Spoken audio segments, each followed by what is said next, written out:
ma ründan seda õiglane kaubandus mõistet natuke mitte enda suu läbi, sest et ma sellest teemast väga palju midagi ei jaga, aga ma leidsin Kadri Järginen ja Mario Sõrmi koostatud pöördumise rahandusministrile. Ja seal nad kirjutavad niimoodi,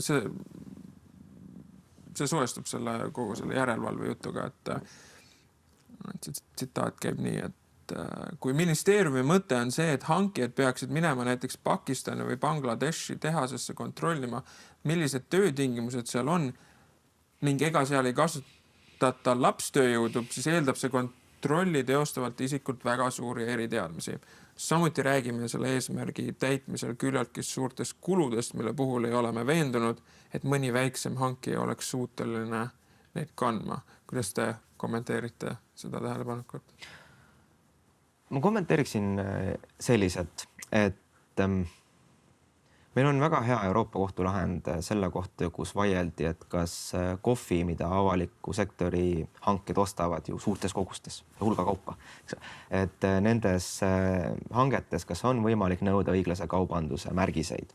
Ja siis seal vaieldi selle üle, see oli juba aastaid tagasi ammune lahend riigihanke kogunas väga tuntud ja seal lihtsalt kohtujurist ütleb väga vahvalt, et ega ju suhkru maitse ei sõltu sellest, et kas ta pärineb õiglasest kaubandusest või mitte, aga ometigi kui suhkur on tulnud turule mitte vastutustundlikel tingimustel, siis see jätab vastutustundlikele hankijatele mõrumaigu suhu.